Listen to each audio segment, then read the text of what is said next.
Welcome back to another episode of the Piano Pod. I am your host, Yukimi Song. So today I invited a team from a non-profit organization called A Seat at the Piano. They are Annie Zhang, Brendan Jacqueline, Evan Hines, and Susan Yang. ASAP, short for Seat at the Piano, was founded in the summer of 2020 in the midst of social and racial reckoning around the world. ASAP is run by these dedicated classically trained pianists with varying backgrounds and experiences who strive to raise the voices of those who are less heard and to inspire more thoughtful, inclusive programming within the performing and pedagogical spheres. Let me quickly highlight each guest by citing their bio. Let's start with Annie Zhang. She is the founder of ASAP, a renowned pianist and educator. Annie has performed globally from the Kennedy Center to festivals in Italy and Spain. Passionate about contemporary music, she has researched its pedagogical capabilities, even creating a resource introducing unconventional techniques. With a DMA from the University of Michigan, she is now an assistant professor at the University of North Carolina at Greensboro. Then Brendan Jacqueline. He is the co-founder of ASAP, Canadian-American pianist. Brendan Jacqueline, based in Nashville, is a fervent advocate for contemporary music, premiering over 50 works and championing interdisciplinary performances. A sought-after speaker, he has graced stages from MTNA to NCKP conferences. As assistant professor at piano at Fisk University, he brings a rich educational background with a DMA from the University of Cincinnati and mentorship from renowned musicians. Then let's move on to Evan Hines, also the co-founder of ASAP, pianist and educator. Evan, an Oberlin and University of Michigan alumnus, has flourished as a pianist and collaborator. He's been part of the Ann Arbor-based trio Continuum, toured Mexico, and performed at Kent Blossom Festival alongside renowned artists like Joella Jones. Having served at Oberlin in various roles, he is now pursuing a DMA at the University of Texas at Austin. Then finally, Susan Yang. She is also the co-founder of ASAP. She is a distinguished performer and pedagogue. Managed by the National Federation of Music Clubs, she's won numerous awards and recently performed with orchestras like the Nashville Symphony. Her debut album, Doorways, Half Remembered Music, showcases her talent. A passionate educator, she's presented at various conferences and champions community outreach. Currently, she's a piano faculty member at Vanderbilt's Blair School of Music, with degrees from top institutions and mentorship from renowned pianists. So, dear TPP fans and listeners, I can't wait to interview these brilliant pianists and educators and learn what a seat at the piano is all about. Stay with me till the end as our conversation will lead to more reflective discussion on how we as trained classical musicians should keep classical music alive and thriving in our fast-paced world and more. So here we go, dear friends. Please enjoy the show. You are listening to the Piano Pod, where we talk to the brightest minds in the industry about how they are bringing the piano into the 21st century. Welcome, Annie, Brendan, Evan, and Susan to the Piano Pod. This is my first time ever interviewing more than 2 guests in an episode, so I'm super excited and a little nervous. Just kidding. So, so this is going to be fun. I got an email from one of you guys back in April or May of this year that you have been following the Piano Pod's Instagram and listening to the episodes, and which I am really, really grateful for. And then I get to know your organization then. Then since then, I have been checking out the extensive database of unknown composers and compositions, many of which I have yet to learn and discover. So later, I will let you guys introduce yourselves to our audience. But for now, let's start with this. What is a seat at the piano? Is it an organization, program, database, and who is this for? So A Seat at the Piano is essentially a platform to raise the voices of a lot of composers who have been less heard or historically excluded or underrepresented. And so it is a database, it is a resource, it's a blog, it's kind of a lot of different things that we've combined into one, kind of a one-stop shop for a lot of pianists, teachers, students to go to if they're seeking different kinds of repertoire that are outside of the normal kind of canon. So that's kind of it in a gist. I'm sure we're going to talk a lot more about it and how it all started as well. Yeah, great. Thank you so much for explaining. So, what is the mission of A Seat at the Table? May I call the organization ASAP, which is a really cool 4 letters? I actually love that you slipped a little bit right there because you said a seat at the table. Oh, sorry, sorry. Yes. And actually, that's partially why we called our organization a seat at the table, a seat at the piano. And maybe Susan, if you want to maybe talk about our name, because you were the genius or part of the genius behind coming up with the name of a seat at the piano. It's been a long time, but I just remember we were all brainstorming, just like dumping names that we could think of into a document. I remember some of it was like a seat at the bench, a seat at the piano. What were the other ones? Or something like database for promoting piano inclusion. And we wanted something that was, this is serious stuff, but we also want to make it fun and engaging. And when speaking of, having more voices, more conversations at the table, which is like a more common kind of phrase that we use of a seat at the table, and we think about a bench which is so limited sometimes in front of a piano. But if we have more, what if we had a longer bench, that could fit a lot more of these voices and a lot more of these identities and personalities. Yeah, Wow. and I noticed, actually, I think Brendan and I did at the same time. We were just going over the names and we were trying to come up with a more fun name instead of just calling this a database or a website or something. So, and then we were like, oh, a seat at the piano abbreviates to ASAP, and people should be doing this kind of work ASAP. So that was like a kind of fun coincidence. So then we settled on the name right away because that just seemed to be, yeah, the most appropriate out of all the ones that we came up with. Yeah, and it's really catchy, right? And then, sorry, I was really saying the wrong name, but A Seat at the Piano, right? Yeah. You're actually So, not the first one. Yeah, I've heard a lot of people say a seat at the table on accident. Yeah. yeah, but I really like the background of where the actual name came from. And I like the shorter version, ASAP, which is really catchy. So, what is the mission of ASAP? The mission of ASAP is to promote and include the music of composers that hasn't necessarily been in the forefront, And I was actually thinking earlier today that there are so many of these pieces from um, the big names that we know, Beethoven, Mozart, whatever. And something that has been really exciting about the work that we've done is that you are starting to see sort of some very specific pieces become a part of the canon nowadays.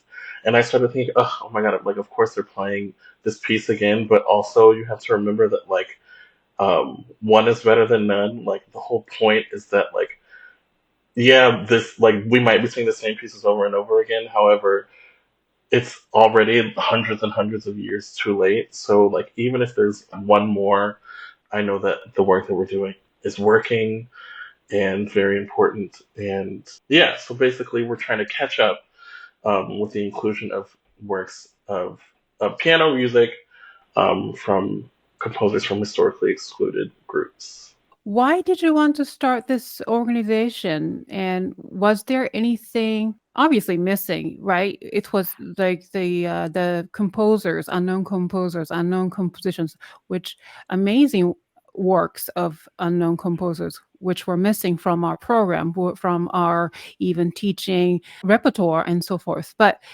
was there anything else that was missing that you motivated to start this program, this organization?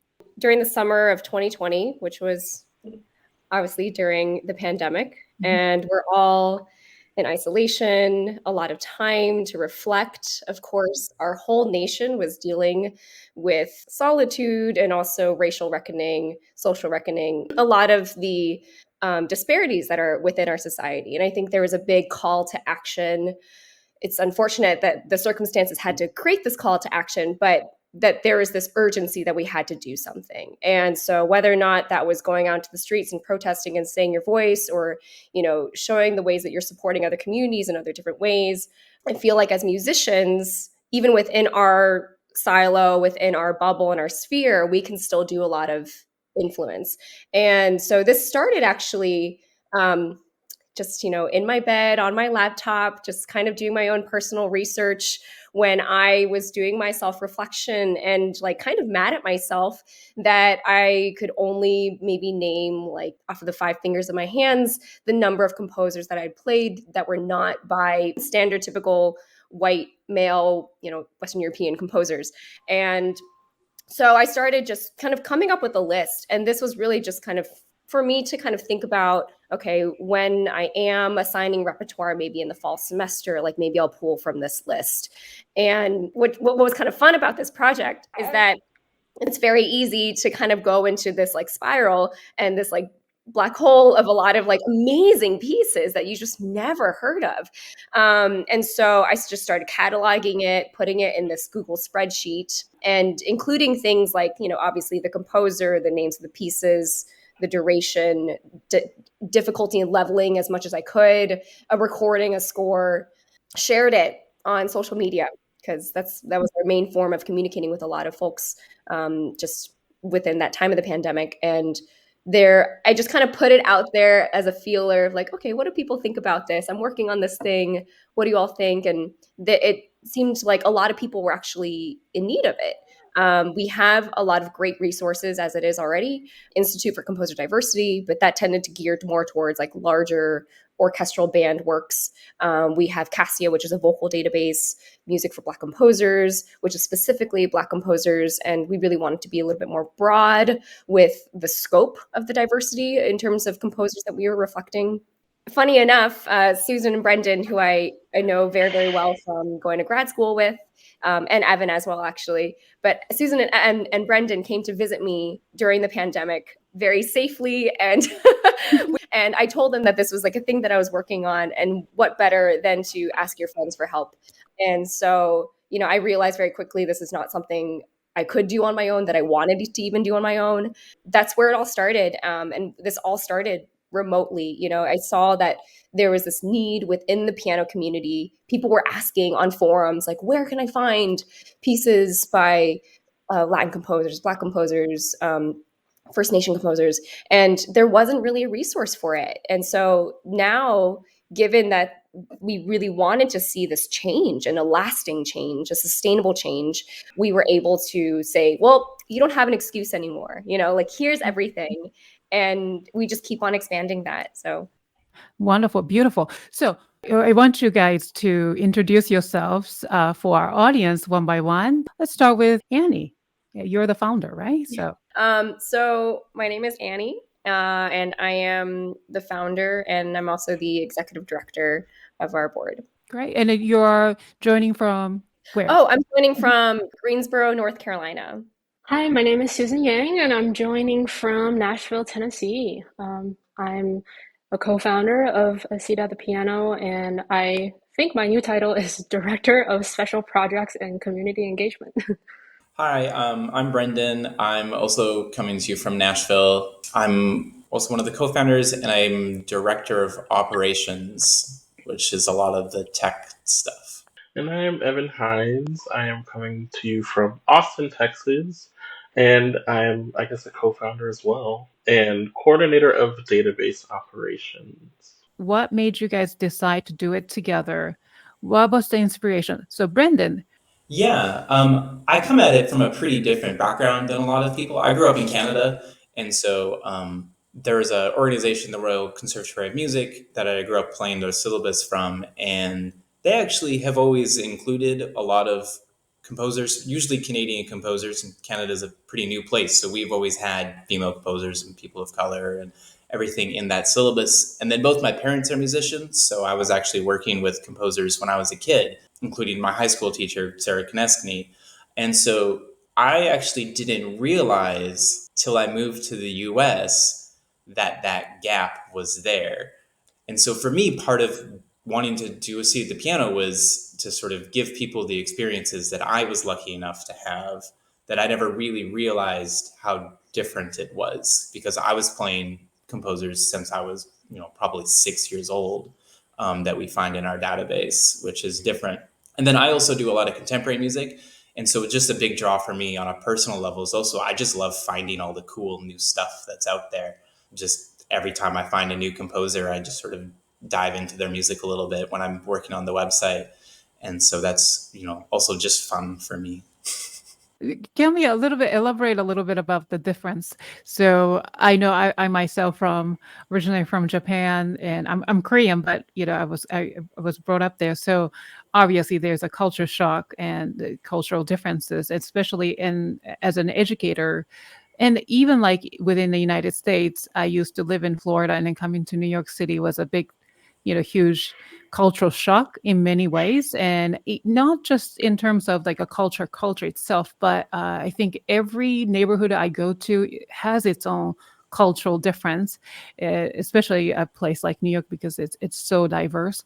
So, Brendan, what did you notice about coming here in the United States as a music educator, maybe? There's just a different mindset about what the culture is. So Canada, it's a big country, but population wise, we are very small. And so there's a lot of things in Canada that are meant to protect and sort of promote Canadian culture. So a lot of even our radio broadcasts, you have to do 50% Canadian content. So Canadian performers, Canadian composers, something has to be Canadian in them. And then when you come to the United States, like it's just default American. And so it's a little bit of a shift in what is sort of normalized that way. And that was a big sort of shift. And I've always made it a point to continue to play Canadian composers and to work with Canadian composers, even since I've moved here. But I would say in terms of mindset, that was sort of one of the bigger things that I've noticed. So how are you bringing let's say, your background into this organization? In terms of the composers on the database, I can tell you that when we first started, I added a lot of Canadian composers. It was very Canadian heavy for a while till we started working on adding more. And then I also have not a great tech background, but I do work with a lot of electronics and performing. And so a lot of what I've done for the organization has to do with like building the website and learning to code a little bit so that the search functions, at least mostly, and sort of tackling it from that end, which is something that a lot of classical musicians don't necessarily have. So now, Evan. Originally, it was, I'm pretty sure, a text or a Facebook message from Susan saying, "Hey, do you want to join us?" And of course, it was also at a time where, of course, we had a lot of time. So I was, of course, really enthusiastic about being a part of it. In terms of the work, I can say growing up, so my mom was a pianist actually as well, and my dad, although he passed, he was a vocalist. So that's how they met. He needed a pianist. The rest is history. And so growing up, I certainly was introduced to certain black composers through the vocal repertoire. And like anybody, we come to things with our own experiences. And however, as a pianist, growing up, I certainly found myself being, for those that are only listening, I'm an African American pianist. And so I found myself making it a point to prove as a black pianist that I could play Bach, I could play the Mozart, I could play the Chopin etude as well as anybody else, because you don't see a lot of us in this space. So, but because of that, I wasn't necessarily rejecting learning about more black composers because it was still a part of my upbringing to a certain extent, but I certainly wasn't going out of my way to necessarily make it a part of how I programmed, a part of what I was necessarily just at the forefront of my curiosity a lot of the time. So I was really excited to put a lot of effort into just expanding my knowledge of not only black composers, but of course that's where it started. So how about you, Susan? When Annie first called me about this project, and I just said, "Sure, yeah, we have so much time. We're in lockdown. Well, I'll help you. I'll do this."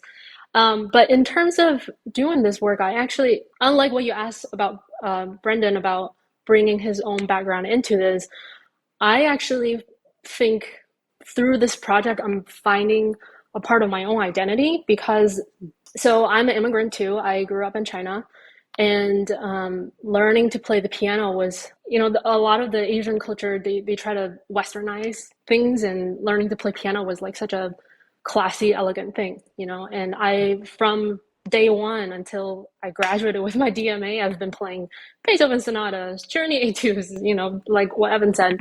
So the more I got to work within ASAP, the more I found all these cool composers that I almost feel like I was robbed of like learning this in my primary education, because there's so much great music out there that I just didn't know about. And I'm also a first gen college student. So, and working on this project kind of made me, realize this is also part of who I am. Like, I need to celebrate my identity instead of always trying to hide, being embarrassed about being a first gen college student or being embarrassed about being an immigrant. So, I guess working on ASAP has been really empowering in certain ways to, it really resonates with me that I do acknowledge I did have a lot of privileges growing up, but I also I share that marginalized areas with these composers that we're trying to promote and advocate for. So that's where I stand with this project. Thank you so much for sharing such a personal story. Yeah. So, then when it comes to the question of what is the true meaning of inclusion, right? So, I think that's really the mission that you're on. And by using the diverse repertoire and then putting that into database, but I think it's in the end, it's more than that. And you're just really there to help every artist, every student to find their own pathway, right? So, before continuing this fun episode with the team of A Seat at the Piano, let's take a moment to hear from our valued sponsor, Newzik App, whose generous support helps us make this podcast possible. Have you ever wished for a smarter way to manage your sheet music? The Piano Pod presents Newzik, the revolutionary sheet music app favored among over 400,000 musicians worldwide. Compatible with iPad, iPhone, and the web, Newzik lets you build a well-organized library of your pieces, all stored within a sleek and user-friendly interface. But that's not all. Experience the power of its smart AI, crafted to assist pianists of all levels in their daily practice. Whether you are a solo artist or part of a group, Newzik's collaborative tools and seamless access to IMSLP scores and sheet music purchases will revolutionize your musical journey. Get a 1-month free trial using the code PianoPod23 exclusively for the PianoPod listeners. Claim your free month with Newzik today. How are you accomplishing your mission? So, you have this beautiful website, but can you tell us a little bit in details? Maybe I'm happy to share the screen with my audience. So on the front page, I try to keep it updated so that if there's new composers added to our database, or every once in a while we do a small sort of featured composer. So right now it's Jessica Barbara Auenhammer, which was actually written by one of our summer interns, Katie Larson. And then during the year, I'll add those. We have our blog, Thoughts and Conversations, which has the featured composers. I wrote a couple articles when we started adding piano concertos to our database in the spring, and sort of goes through all of that. We'll have an upcoming series. Another one of our interns, Chan Jun, this summer wrote a series of articles, sort of biographical composers based on composers whose Wikipedia articles are stubs, are very, very small. And so we'll have that coming up probably starting at the end of September. And so we'll be doing that with the blog. The database is the main part of the website. Mm-hmm. And should I click this one? Yeah, that'd be great. Okay. There we go. Mm-hmm. And so on here we have, I don't even remember, 2,700, 2,800 pieces right now. And we have 6,000 on our research list that we're working on adding. So we will be over 6,000. And when you go to it, the default is just like a browse. So it's arranged reverse chronologically, and you can go through, and then you can also sort by name and year. level, showing only living composers, showing only concerti. And then there's a search function that you can use to search for pieces that way. You can use different identifiers, nationalities. I will say all of the identifiers that you can search by for our database, for every living composer, we do get their permission to use those identifiers. And everything is public information. So basically it has to be on their public bio on their own website for us to use it. For example, I have a couple friends in the database who identify in various ways, but not professionally. And so like you wouldn't be able to find them that way. And so it's sort of done like that. And then from the database, if you click on a composer, it takes you to a composer's page. And if you click on a composition title, it'll take you to a page that has links to recordings if they're publicly available, scores if we can find it. So this piece here doesn't have a recording, but it does have a score, and you can contact, in this case, Carolyn, about purchasing the music for that. And so it's sort of set up to try and make it as convenient as possible for everyone. Wow, very, very detailed. It's great that you can search by level. Sometimes as a teacher, I really don't know where to start. So being able to search by level is very, very helpful. I also want to talk from the provider's point of view. Let's say I have this extensive research on certain composers, maybe composers from Asia, for example, and I want to contribute. Is that possible? Yeah, so we have a submit page where you can basically submit whatever you found. So we do have a lot of our composers are our own research, but we definitely have lots of people who submit composers or pieces, or even if they find a recording for a piece that we haven't found yet, they also will sometimes, you can submit a recording, and that way we can update our own database to start including more and more information. Because we're well aware, like we only know what we know, and we don't even know what we don't know. And so we're always welcoming anyone, who knows pieces or composers or anything, just to sort of contribute that way. And we have a big list of composers we're working on adding from these sort of public submissions. You can also find more information about, we have suggestions for how to program this music in like a thoughtful way. Where can I find that? So that's under a database. Sorry, I'm forgetting how I did this. Using the database. Okay. So we have sort of our own suggestions for programming. So that way you can sort of, we want to avoid tokenizing composers, and we want to sort of help people present the music for its true worth, and to sort of look at it that way. We also have links to other organizations whose missions we also just believe in.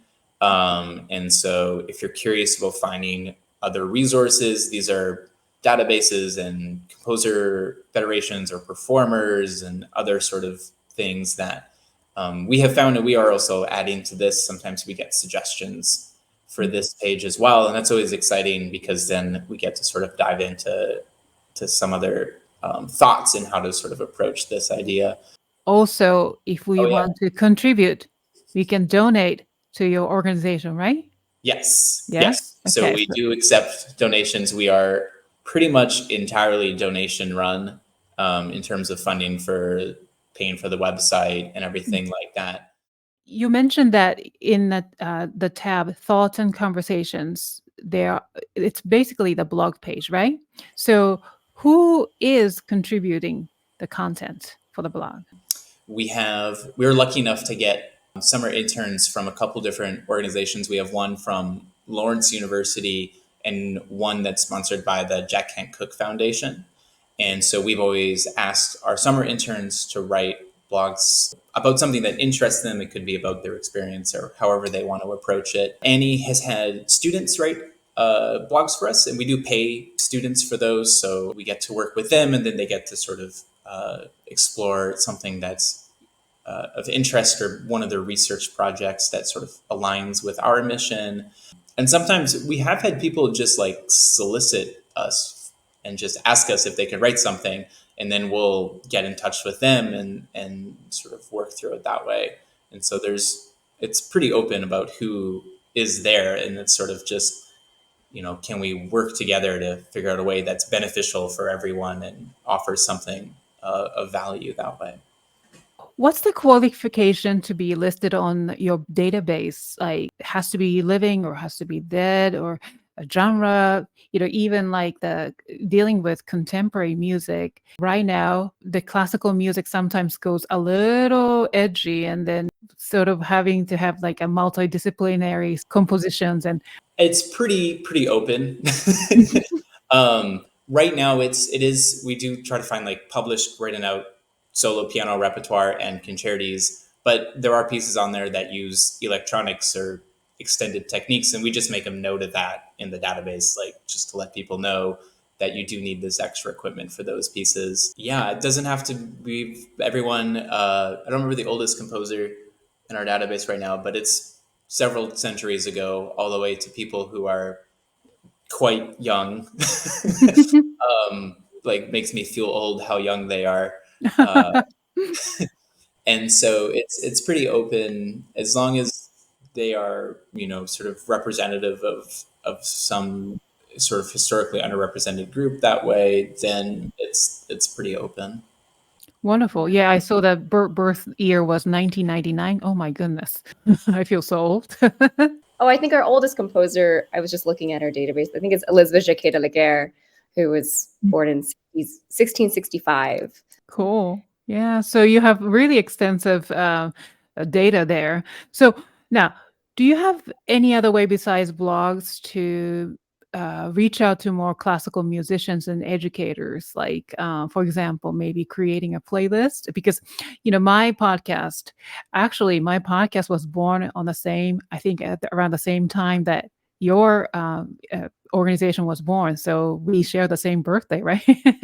So, and then I actually, last year I got so busy, but I was monthly creating a playlist for listeners, like, to have a diverse repertoire list in my playlist. So have you thought of any of these things, or you're maybe already creating something like that? Yeah, we're doing a little bit of that now. Additionally to the blogs, we have social media as well. And so through our social media platforms of Instagram and Facebook, we will celebrate composers' birthdays and then therefore also feature some of their works during those days in our posts. We also started creating not really playlists, but like our favorite top 10 kind of pieces each month. And they were typically themed. So like for October of last year, I remember we did like spooky pieces that were in our database, or like wintry pieces in December, holiday pieces. But I love this idea of actually creating like an actual playlist, and maybe we'll do that and feature that as a blog. So thanks for the idea. Yeah, but we can collaborate, I can feature your playlist on my, yeah, that would be nice. As a teacher, okay, I've been teaching for a long time, and we are so busy, so we tend to stick with the same good old pieces. You know what I mean? Like in any level, because you get so comfortable with them and you are very familiar with them, whether that is like elementary pieces to very advanced. So for those folks like myself, what's your advice just to expand the horizon? Because we get so caught up in our daily day-to-day lives, and as a teacher you have to also do a lot of admin stuff. It's very hard for me sometimes to get out of that my comfort zone and do a lot of research on contemporary pieces, and there are so many amazing contemporary pieces out there, I know, or unknown pieces, hidden gems, right? So what's your advice? Yeah, this is actually something that we speak to music teachers about all the time. Well, it's great that you acknowledge that there's this gap in your teaching, and I think it's not as easy as it sounds. You do have to, just carve out some time to do your own research. But I would say start with ASAP resources. That's why we built our database.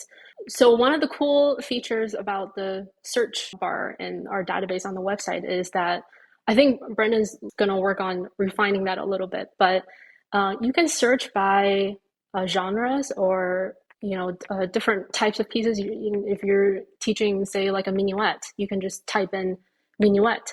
So this kind of like delves into the area of repertoire substitution.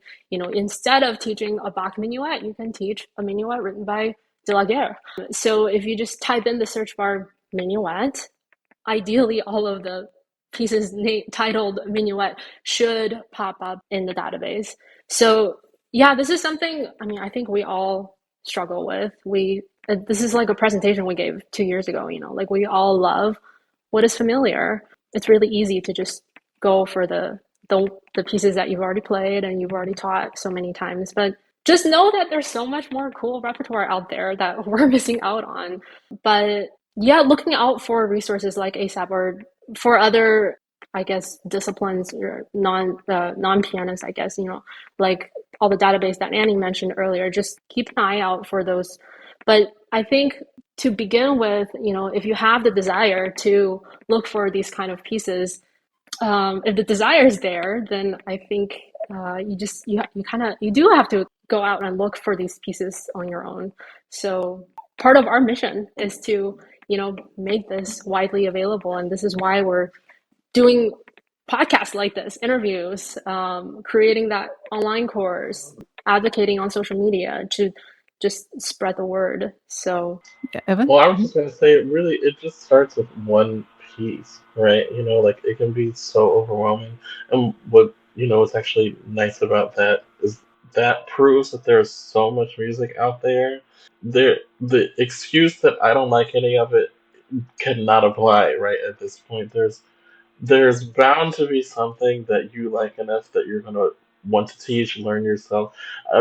A very specific thing that came to mind, because there's so much out there. We have like the charity exercises, the hand exercises, but there's also a woman, French composer Hélène de Montgeroul, who has like the most extensive package of etudes, exercises, like short pieces. So like, if you want to think about a huge set of things that are geared toward a specific sort of technique or something, I would start there, maybe. Yeah, there's plenty. You'll find something. Yeah, that's a wonderful problem being a pianist and piano teacher, right? Like it never ends. Like we have too many pieces. Yes, we have to live Totally. 2-3 lives to be able to accomplish that dream. Well, I just wanted to add that, I think one of the things that teachers, experienced teachers, all teachers will do is that they go towards anthologies because everything is in one book. It's very easy. You flip a page, you look for another piece. And one of our future projects that we're going to be working on is creating anthologies of the works that are in our database. But that's not stopping you also from kind of creating your own anthology. Like I've kind of been doing that on my own, of just like creating these like booklets of pieces that I like. Like I have my standards of teaching certain technique, and now I'm building up another set of list of pieces that also do the same, but just within our database. So, it's just kind of creating your own resources. And also by creating it, then you have so much more ownership of it and you feel like you really know it. So I think like it's just kind of piquing your curiosity, and like if I love that Evan says like just start with one thing, because usually if you start with one thing, like you will find other things too. Hey there, TPP family. The Piano Pod is now into our 4th season, and it's all thanks to you. Since 2020, you've been with my journey with the TPP, exploring this burning question: how do we make classical music resonate with today's audience in fresh and captivating ways? 4 years in, and the journey has been nothing short of magical. The Piano Pod isn't just a podcast, it's a movement, a space where pianists, composers, and educators brainstorm, debate, and reimagine classical music's place in our fast-paced world. We're together on a mission to ensure classical music doesn't just survive, but thrives in our modern age. But here's the thing. To keep bringing you these insightful bi-weekly episodes, I need your help. Every bit of support goes into the podcast essentials, from hosting to high-quality recording tech and the countless hours behind the scenes. So do you want to be part of this journey? Click the PayPal link in the show notes or head to thepianopod.com to donate. And as a token of appreciation, I will personally mail you the Piano Pod's snazzy logo sticker. So hit the subscribe button, spread the word, and let's continue our mission and journey as classical musicians. Now let's continue with the show. Since the summer of 2020, you've been working on this. So it's been over 3 years, right? For me, it's the same thing. This is the 4th season. So I am very grateful for this opportunity. So what's the impact of ASAP in our industry, in our community that you started to feel, after 3-4 years? Brendan. This will be a little egotistical. It's But okay. one of my favorite things to do every once in a while is I just Google a seat at the piano just to sort of see what else is out there. And it's really neat how many different universities and organizations and competitions have just started listing us as a resource, and we had no idea. And like every couple of months, I'll just do a check just out of curiosity, and there's always a few more that have added us. And so I think, just even that sort of growth with these institutions of various types offering these very different resources for people, I think does show that it is having an impact through that way at the very least. Maybe Brendan can correct me if I'm wrong, but our website gets about, on average, 1,000 unique visitors a month. Yeah, we're between 1,000 to 1,500 unique visitors a month right now, which has grown. I believe the first month our website, I remember it took about 4 months to break 100, and so this is a pretty good growth. I feel like we're also seeing the change amongst local and national state organizations, whether or not they have performance festivals, and a lot of these organizations will have required repertoire that students have to pick from when they're doing these festivals, and seeing that they're also utilizing our database and adding more diverse works. What we've noticed a lot is that if you don't require it, sometimes people aren't really going to do it. And sure, we'd like to say that we don't need those kinds of requirements, but unless people are at least exposed to it in a certain kind of way, and in this way, by requiring certain repertoire for competitions or festivals, that really ensures and guarantees that people are at least listening to it or learning it. And that's a really, really great start. So, even my own studio, my students at my university, at University of North Carolina at Greensboro, my students have to learn at least one of their pieces each semester is of a non-traditional composer, either of a genre or of a different background. And I found that students actually are very excited about this. Maybe a little bit hesitant at first, but then they're really, really excited. Now, Susan is doing a bit of this as well, and all of us are just encouraging our students and those around us to really be exploring these works. And sometimes that just little slight nudge of gentle requirement is what you need to do. Yeah. That's exactly. Yes. Okay. Oh, Susan, your baby. Ah, so cute. The baby is awake. I guess a fun fact, I don't know if you know, but Brenda and I are married, and this is our baby. Oh, really? Okay. Yeah, it's our first ASAP baby. ASAP baby. Oh, wow. Yeah. Okay. So you're in a different room right now. He's at work and I'm at home. Gotcha. I hope your baby is okay. Abby's sleeping well. Yeah. Mhm. All right. Yeah, Good. mostly. Yeah, mostly. Yes. Yeah. Wonderful. Now, so then, since you started, did you receive any recognition or awards? Yes.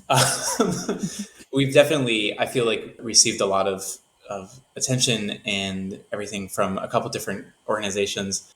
This past March, we were given the MTNA and the Francis Clark Center have teamed up to give a National Pedagogy Award, and we were honored enough to be given that this past year, which was really exciting. And we've been in talks with both Francis Clark Center and the Music Teachers National Association as well, just to sort of integrate our ideas into these big national organizations. And I think that is also sort of indicative of the institutional understanding of the importance of a project like this, which was really exciting. Yeah, that is very exciting, and congratulations. I mean, double congratulations, Brandon, because you are now a father of the little baby girl too, but also with these awards and recognition that your organization is receiving. Yeah, Annie, you want to add something? I think just that we were very honored, of course, to get this award, but we were just kind of shocked. Like a lot of this work that we've done, and maybe Yukimi, like you can empathize with this of like having started during the pandemic and getting things off the ground. It's like you don't really see the fruits of it until much later. And so like we've just been kind of doing this, casually for the past 2.5, 3 years now. And then all of a sudden to have all this talk about it, whether or not it's on the internet or now like nationally through these two organizations, it was really kind of just jaw dropping, like, oh, wow, people see what we're doing. I had no idea. Or like, at these conferences and people will reference us of saying like, oh yeah, I got this information from a seat at the piano. We're like, oh my God, like this is amazing. So that's just been really, really lovely. And also the most recent NCKP National Conference for Keyboard Pedagogy conference, we were also featured as like a PEDx talk. And so Brendan was over there and he gave a really great talk about our organization and competitions and festivals and things like that. So yeah, it's really amazing to see all the work that we've done, and like we really have put a lot of work into this, and so much of it has just been volunteer. So like we're not getting paid, and which yeah. So to get that recognition, it's like, oh, that's really lovely. And Annie, really, really congratulations on that. Yeah, it's the hard work, but also I admire your passion too, right? Because we are all passion-driven people, and being able to see that, visually in tangible way is so encouraging for not only just you guys, but also for me as well to hear that wonderful news about your organization. So throughout this journey, what did you gain, and what important life lesson did you experience from building this organization? For me, it's been a really amazing experience doing this podcast, being able to meet you guys. Otherwise, I would never have, right, in a virtual way like this. And eventually, I would love to meet you in person too. But what sort of important life lesson did you receive by building this organization? I think for me, an important lesson I've learned is focus on the quality and progress, not success. So, earlier when you were asking us, oh, how are you achieving your mission? But I'm thinking, hey, I'm thinking, well, I don't know if we're ever going to be completely achieving our mission. This is like, it's about the process. It's not about the end goal. And I don't even know what the end goal is going to look like. Yeah, for me, and like Annie said, we did 3 years of this work and then we finally got recognized. Not that we were looking for this recognition, but it's about our passion. It's about what we're trying to do instead of seeing like an achievement, an accomplishment. So I think that's been the biggest lesson. I'm sorry. I'll end with that. Okay, thank you. She is agreeing with you. She's like, amen. Annie? Yeah, I love that, Susan. Yeah, I think process is everything. And like our process, even with this project, it goes in ebbs and flows. Like I think one of the big things that we've realized as a group and as a team is that we don't have the luxury of time that we had during the pandemic. Of course, there were lots of other things that we had to be occupied with as well, but we really were able to devote a lot of time to researching and adding to this database. We all have full-time jobs or being a doctoral student, and it's busy, and so having to fit this in, we do as much as we can, and so like the little bits of progress that we're able to make either with this with the research that we're doing, or how much we're able to share, is I think the little successes that we can celebrate. Something I really have learned a lot is just like how much passion and curiosity can drive people. And so just in sharing some of these works with my students, like a lot of my students, they have never even traveled outside of the state of North Carolina. And so by sharing these kinds of works, it's able to enhance their perspective of the diversity of the world through music. And that's a really kind of incredible thing that we're able to do as musicians and artists. And like anyone is capable of making this kind of change. We say this all the time. It's just a matter about doing the work. Like, you've got to show up and you've got to do the work, and just being excited to share that with others. Like, a lot of times we've talked a lot about vulnerability, and like when we started this, like, oh my goodness, are we even like the right people to be doing this kind of work? And it's uncomfortable at times, but I think as long as we continue doing it and to be passionate about it and to see like how fulfilling it is in going through this process, it's worth doing it. Amen. With that, you have no idea how many times it's like, what am I doing? But then, it's the passion that drives, right? Yes, totally agree. Now, let's go a little deeper into our conversations. Now, it's a little bit more philosophical question. So, what is your thought on keeping classical music relevant and industry thriving in this fast-paced society? We hear, oh, I live in this, sports-oriented town and nobody cares about music. And then to encourage my students to continue piano lessons is just so difficult. I hear sometimes like this, or, I live in a really big city where everybody is so busy, and just to have one focus on one instrument really sometimes seems so impossible. So, what is your thought on that? Wow. Is it? Did I I catch you off guard? no, it's just like it's hard, right? We all have our own lives. We all have just like things to do. Who am I to be telling you what to do, right? However, I think what's more important is that every little bit counts. I just think the more that we remain um, just ambassadors for this kind of work, you never know what little thing you might say to someone that can totally change it sounds so dramatic, but like literally the trajectory of their life. Like, I think of back when I was an undergrad, all it took was one conversation to sort of completely change my direction in music. I think also be willing to you kind of have to talk to people. I think for a long time I've been the kind of person that I'm I would say rather reserved individual. So a lot of the time I'll say, well, I'll let my work speak for itself, or like I love being especially a collaborative pianist because I'm like not the only one on stage. Sometimes, yeah, all it takes is one little conversation to really to make a lasting change in someone, and that one person knows a whole different set of people, right? So as overwhelming as it looks, yeah, we are more effective than we might think sometimes. What is your thought on our duty or gift as classical musicians to society at large? I mean, part of it is, I think, the the joy and the hardest thing, I think, as well, is about being like any type of artist, musician, actor, whatever, is that I think the best thing you can do is just be sort of true to yourself when you're doing your art, whatever that might look like.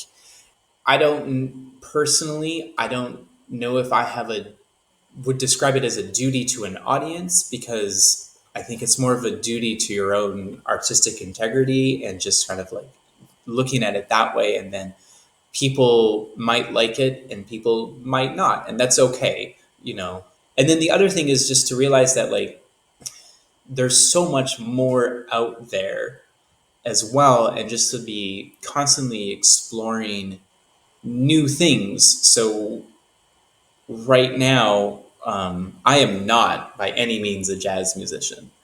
My dad is, and I can do some basic stuff. But I have a lot of students at Fisk right now who want to study piano and they want to learn to improvise. And this is new for me to do, even though I've listened to jazz my whole life. And so I think part of my sort of shifting identity as an artist, and sort of what I'm doing right now is I'm also just reacting to the needs of the community, and I'm like studying how to improvise right now, and so that way I can be a more effective teacher. And I don't know if I'll ever be what I would consider as a good improviser, but I think that sort of reflection of you have to present yourself and you have to sort of react to your community, that sort of duality of being an artist is really important to hold on to as you're sort of going through this work. Yeah, I agree. So now next question would be, what sort of innovative approaches can classical musicians employ to connect with contemporary audiences?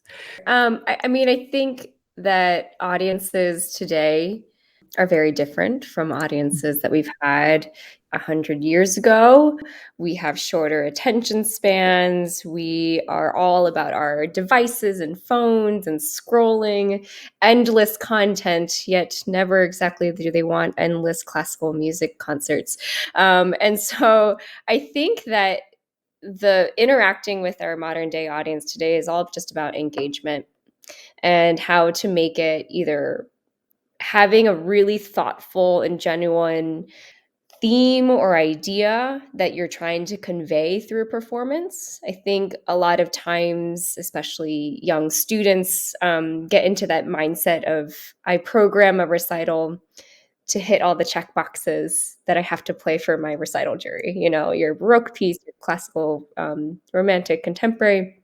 But there are more creative ways, I think, to program, whether or not that's thematic or whether or not that's based on a genre or some kind of idea, a quote that inspires something. I do find like visual elements. Sometimes they can be extremely helpful, sometimes not. But you know, for if it's done well, if it's done effectively, I think it can be very, very engaging. Or I've had friends who've done concerts that have apps that go along with the concert with like live time kind of program notes. So, you know, I think of sportscasters all the time, like if when we're watching sports and they like tell you detail by detail, I do not really understand sports. So like I appreciate that a lot. So if someone was doing that for me and listening to classical music, that's fantastic. That's great. Or having like interactive things. I've done some concerts where I've had people like write down words through also an app and it gets projected onto a screen. And so people get to share their ideas and create a word bubble of, you know, the ways like kind of anonymously too, which is nice because you don't have to like, you know, speak out loud of what does this piece make you think of? How does it make you feel? Maybe like putting up an image or a video that also kind of accompanies a piece. I think that we, especially as pianists, we tend to be very kind of solitary in the ways that we work. But the more that we're able to collaborate, whether or not that's with other people or other terms of media, that's always going to be, I think, a lot more effective. And of course, like, yeah, we wish like the music could just speak for itself, like kind of with, or, you know, we do art for art's sake. But I think that's kind of just, it's a romanticized kind of way to think about how we operate as musicians and artists today, and we need to do a little bit more. Right. Absolutely. I agree with you. What's the next phase and short-term goal of ASAP? So we have a couple of things on the docket that we want to get to. One is the anthologies that Annie mentioned previously, which would be just exciting for us to like figure out how publishing works, and also more importantly serves as like a tangible resource based on our database that just makes finding this music even easier. And then we do want to expand the types of music in our database, and so we are hoping to build up our data on works for piano four hands or for piano chamber, including two piano works, and then piano with other instruments to sort of keep expanding what we can that way. And I know those are two big things that we want to sort of work towards in the future. Wonderful. So the last question is, any advice? This is just from the perspective as you being the music teachers, piano teachers, but any advice for young musicians? We all work with students every single day, and there are moments when I'm teaching where I like to think of myself as being optimistic, but it's very easy to think like, oh, being a musician is really hard. Like, what am I preparing you actually for? What kind of career are you looking for after this? And the only thing that like kind of helps me to keep going, and I like to think that it's the same for students, is that they are pursuing these interests for curiosity, for enjoyment, and also for hope. Because I think a lot about like the Brazilian pedagogue Paul Freire. He wrote this book, Pedagogy of Hope, and he says something along the lines of like, there's no change without a dream, just as there is no dream without hope. So like if you don't have that hope and you don't have, it can be kind of abstract in any kind of way, but we have to have something that's driving us. And that, my hope being for them is that they're able to, impact someone's life, whether or not it's through their music or through their interests in art, in some kind of way. And I like to pull quotes from other people because I feel like they say it much better than I do. But like another person I think of is Brene Brown, who's just a really wonderful speaker, and we talk about this too within our group and our team of, we're not here to be right, but we're here to get it right. And so it's all about process, and the process is going to be forever going. This is not a sprint. We did actually a whole presentation about this, that like our process in this is really an ultra marathon, the longest distance that you could go, because our goal really is to keep on doing this for as long as we can. Right. Absolutely. Yeah. Thank you. So I know I want to ask this question to everybody, but time is running out, so we have to go to the next segment. But before we go, give a special mention to all the pianists and piano teachers and students tuning in today who might not be familiar with your organization. So just the last, like a quick promo that you can do. Yeah, come visit us at aseatatthepiano.com, or visit us on social media. There's a lot to explore, and I can promise you that you will find something that interests you. Thank you. So all of us can go to aseatatthepiano.com, right? Yeah. Yes, and you get there ASAP. Okay. Yeah, you have to get there ASAP. Yes. That was perfect. Great. This has been such a fun, inspiring conversation, everyone. Annie, Evan, Brendan, Susan, thank you so much for being here. But before I let you go, we have one more thing to do. So it's called the Piano Pods Rapid Fire Questions. And this is the part of the show where I get to ask fun questions to every one of you. And here's a little twist. As silly as these questions may sound, your answers may reveal who truly you are. So ready or not, question number 1. What is your comfort food, Annie? Tacos. Evan? Pho. Okay. Brendan? Chips. That's probably bad. It's okay. Susan? Ice cream. Yes. How do you like your coffee, Evan? A little bit of soy. Brendan? A lot and black. Susan? Black, sometimes with milk. All right. Annie? Black and bold. Okay. Wow. All right. Cats or dogs? Brendan? Dogs. We have a dog. Yep. Okay. Dogs. Okay. So, okay. Annie? Dog. Dog. All right. You're all dog people here. Great. Now, summer or winter? Susan? Winter. Annie? Oh, definitely summer. Evan? Winter. Brendan? Winter in Nashville, but summer where it's somewhere not as hot. Yes, amen. All right. Now, what is your word or words to live by, Annie? Curiosity. Evan? Pick your battles. Brendan? I guess be willing and flexible. Right. And Susan? Be nice. Yes, that's a good one. This is a good one. Okay, now name one unknown composer whom you discovered through your work at ASAP and admire. So, one unknown composer. Start with Evan. Oh, I can't remember their name. I just found their A-tubes the other day. Um, Okay, I'll get back to you. So, Brendan. yeah. I would hate to call her unknown because I think she's actually really well known, except to me. But Sarah Kirkland Snyder is somebody that I found and love her music. Okay, Susan. Vyacheslava Kaplavova. Okay. Oh. Oswald Russell. He's a Jamaican composer. Oh wow, I need to check him out. See, I'm really learning. Yeah. Evan. I can't remember. I'll say Szymanowska. Okay, great. Thank you. So, name one piece in your current playlist, Brendan. Snarky Puppy's newest album, Entr'acte, I think it's called. Okay. Susan. Florence Price Concerto. Wonderful. Annie. Hosier's new album, Eat Your Young.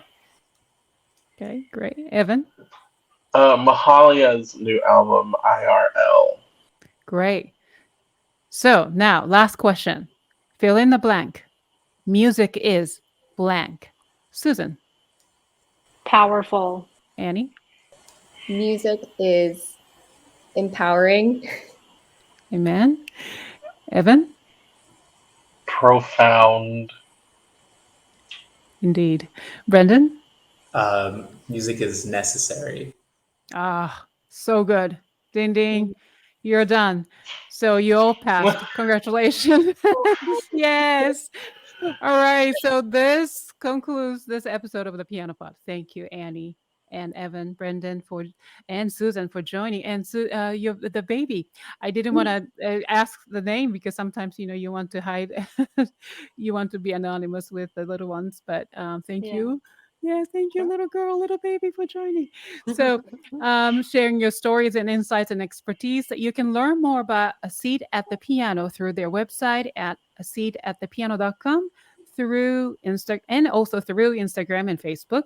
Thank you to my wonderful audience and fans for tuning in today. If you enjoyed today's episode, please rate and review it on whatever podcasting platform you use. Remember to hit the thumbs up button and subscribe to my YouTube channel.